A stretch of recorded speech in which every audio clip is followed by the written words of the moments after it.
What's up, guys? I hope you're having a great day. Hope your weekend is going great so far. Today, I want to cover a 3-part process that helped me crush my anxiety whenever I was starting to get into the recovery portion of my journey, whenever I wanted to do exposure, basically. And a lot of you've got the routine in place. You're doing a lot of good things for yourself. You're changing your lifestyle. You're changing your bad habits. You're detoxing your environment. Now we have to get out there and we have to start conquering our fears. We have to start exposing ourselves to some of these triggers that we don't want to deal with for the rest of our life. It's a huge portion, if not the majority, of your actual recovery process. A lot of people think we can just stay at home in our bubble, make these changes at home, just eat better, maybe get some exercise in, maybe do some mindfulness, but we don't have to actually go out there and face the problems that we have, face the fears, the adversities that worsen our anxiety, right? We want to get back to living life. So this 3-part system will help you out. It helped me out. It helps my coaching clients that I preach it to. We go really in depth on this, but I want to keep this, quick and fast and easy for you guys today because it's the weekend. I don't want to bore you guys. So let's jump right into this. So the first step to this, guys, we have to first stop avoiding, okay? That's avoiding these situations, avoiding these triggers. And again, I'm not talking about unhealthy triggers. I'm not talking about I want you to stop avoiding guzzling alcohol because it makes your anxiety bad, right? Or tobacco or whatever. I'm talking about things like driving, going to work. And you guys know what your triggers are. I don't know what your individual issues are, but you know what triggers your anxiety that you don't want to trigger your anxiety for the rest of your life, right? We have to stop avoiding those things. I want you to think about what you're confirming to your subconscious. By avoiding the situation, you're basically saying that situation is dangerous, subconscious. You are justified for making my chest hurt or my head hurt or giving me panic attacks when I'm in that situation, right? We start to avoid. What happened was we had a really bad situation, right? Whenever we were in the car, we had that first panic attack. Well, what we did there is we freaked out. We freaked out our subconscious. We confirmed that this place was bad, and we're going to avoid being in that situation because we are afraid of having those symptoms again, right? Or those negative thoughts or those panic attacks.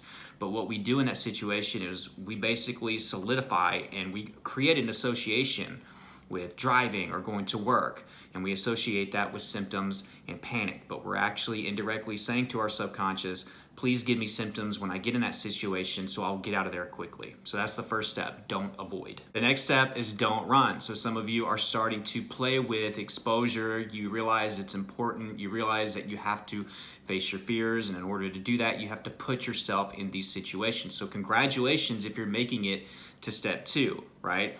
But a lot of you are putting yourselves in these situations. You're getting overwhelmed. You're getting shocked that the symptoms are popping up. You're getting overwhelmed by the panic that you're experiencing in these situations, as if just having the confidence to expose yourself to these fears was enough and it was going to be all, sunshine and rainbows.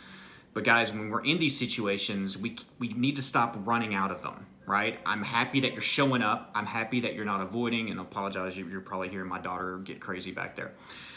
You're putting yourselves in these situations, which is great, but now we got to stop running out of it. Think about what you're doing. You're confirming fight or flight. So you get the confidence, you go to the store, right? You get into that long line that causes you anxiety, and you're there, you got your buggy full of groceries. I don't know if you call it a cart, shopping cart where you're from. I'm from East Texas, we say buggy around here. So you got your cart or buggy full of groceries and you're sitting there in that long line. You're like, man, God, why is this happening? I had so much confidence. I was so ready to face my fears.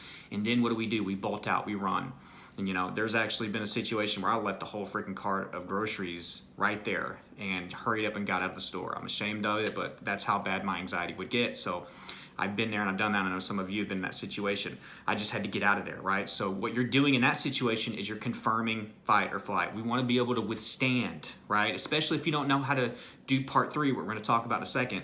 Even if you don't know how to respond to your symptoms and how to talk to yourself, how to talk yourself down or, relieve your stress, we have to get used to being uncomfortable. We have to embrace being uncomfortable because that's part of the process. That's how we grow. If we want to grow, we have to be uncomfortable. If we want to rewire and show our subconscious that we're not afraid, we have to sit through these symptoms. We have to get through it, right? We have to show our subconscious that you can send me these symptoms. Yeah, they suck, they're uncomfortable, but I'm not about to bolt out of here. And I think that that's the next step. We got to stop running after we stop avoiding. So you're not avoiding, right?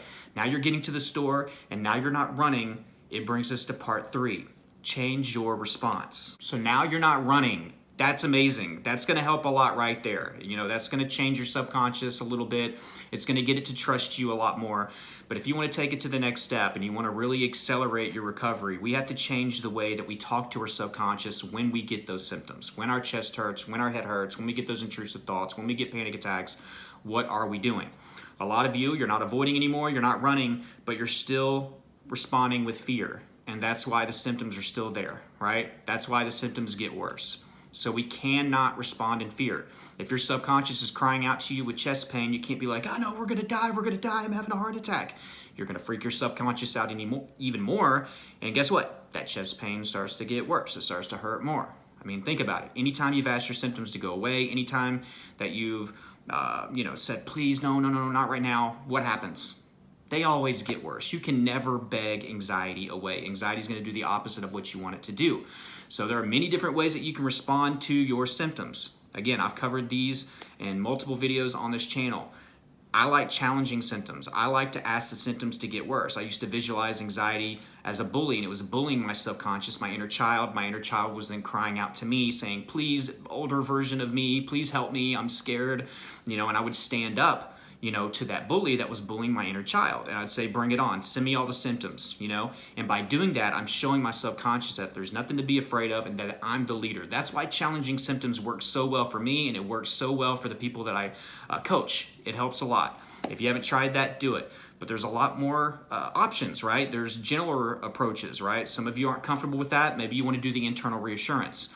Whenever you do internal reassurance, basically what you're trying to do is reassure your subconscious that things are safe. A lot of you are saying, I accept anxiety, or we're safe in the car, things are okay. That's a great start. But if you're not having luck with that, right? If things aren't getting better by saying those simple things, give context. Why are we safe in the car? Then things start to change.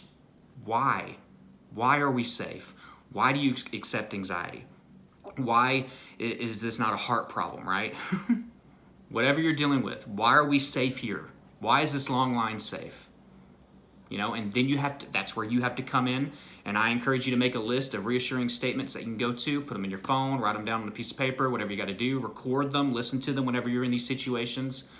Your subconscious wants to know why you're saying it's safe. It's not good enough to just say things are okay. Things are fine. You may get lucky here and there, and I think towards the end of the recovery process, you can say that. But in the beginning, your subconscious has heard you say this situation is dangerous time and time and time again. You simply just changing your tune, and being like, oh, everything's okay. It's not going to be, it needs context. Why is this different? Why is it okay now? Whenever you've said it's dangerous so many times, right? So we got don't avoid. Once you're not avoiding, don't run. Once you're not running, change the response from a fearful one to a more proactive one. Challenging symptoms, go into gratitude, go into positive affirmations, self-loves, positive self-talk, go into that internal reassurance, what I just discussed, giving context to your subconscious why things are okay. And if you do that over a period of time, I'm telling you, things get better. Be consistent, okay? You don't have to do it every single day.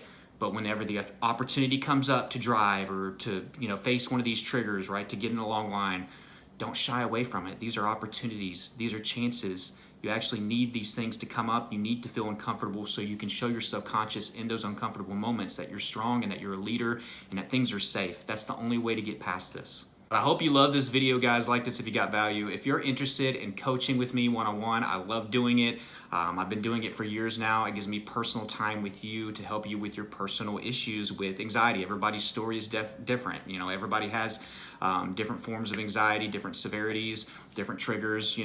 I would love to help you with your journey. So if you're interested in that, you can email me. I'll send you all the info on how to get started with that.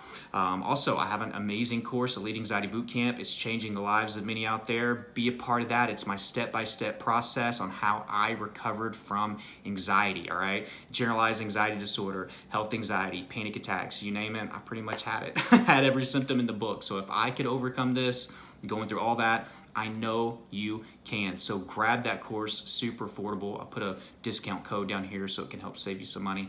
But there's other resources down there, guys. I love you guys. I hope you have a great weekend. Until next time, keep fighting.